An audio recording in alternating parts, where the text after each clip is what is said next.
Yoga is the cessation of the movements of the mind.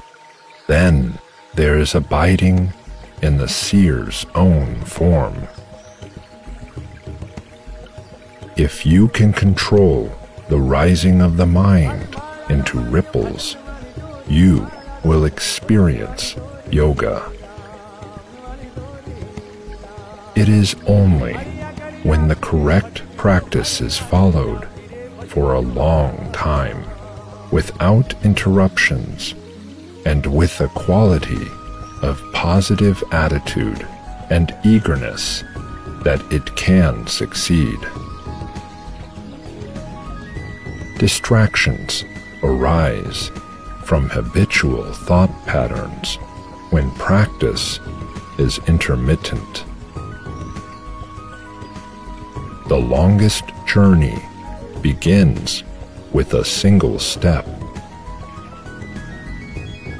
In deep meditation, the flow of concentration is continuous, like the flow of oil. The activities of the liberated soul transcend the pairs of opposites. Aversion is a form of bondage. We are tied to what we hate or fear. That is why in our lives the same problem, the same danger or difficulty will present itself over and over again in various prospects, as long as we continue to resist or run away from it instead of examining it and solving it. Undisturbed calmness of mind is attained by cultivating friendliness toward the happy, compassion for the unhappy, delight in the virtuous, and indifference toward the wicked. When you are inspired by some great purpose, some extraordinary project, all your thoughts break their bonds. Your mind transcends limitations. Your consciousness expands in every direction, and you find yourself in a new, great, and wonderful world. Everything is sorrow for the wise. Every morning, put your mind into your heart and stand in the presence of God all the day long. Life cannot be known by the mind. Its secrets cannot be learned through the mind. The proof is the ceaseless strife and contradiction of opinion among those who trust in the mind. Much less can the mind know itself, the more so because it is pervaded by the illusion that it truly knows, truly is. Om, the symbol of the three-in-one, the three worlds in the soul, the three times, past, present, future, in eternity, the three divine powers, creation, preservation, transformation, in the one being, the three essences, immortality, omniscience, joy, in the one Spirit.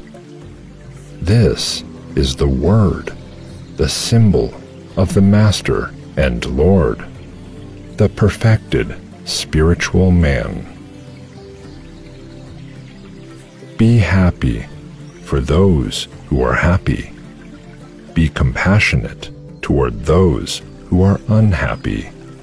Be delighted for those who are virtuous. and be indifferent toward the wicked. Egotism is but the perversion of the spiritual being. Ambition is the inversion of spiritual power. Passion is the distortion of love. The mortal is the limitation of the immortal. When these false images give place to true, then the spiritual man stands forth, luminous as the sun when the clouds disperse.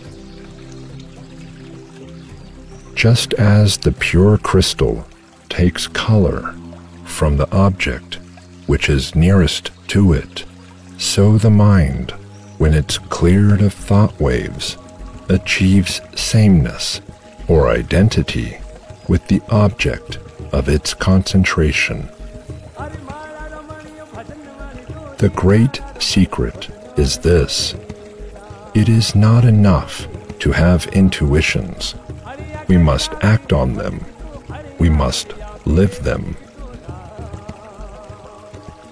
Nothing in all creation is so like God as silence. When you are steadfast in your abstention of thoughts of harm directed toward yourself and others, all living creatures will cease to feel fear in your presence. When the mind is clear, empty of memories and knowledge, things are seen exactly as they are. Sloth is the great enemy, the inspirer of cowardice, irresolution, self-pitying grief, and trivial, hair-splitting doubts.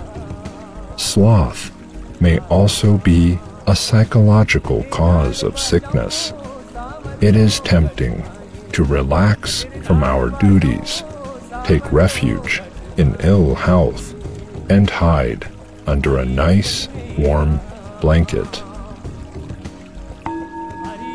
Through practice, the sexual matter that others discharge via orgasm is drawn upwards into the spinal column. One can restrain and preserve one's own sexual matter. The yogi who preserves his sexual matter thus overcomes death. Death comes by discharging sexual matter via orgasm, and life is prolonged by its preservation. For those who have an intense urge for spirit and wisdom, it sits near them, waiting. When one is confirmed in celibacy, spiritual vigor is gained. The cause of suffering is that the unbounded self is overshadowed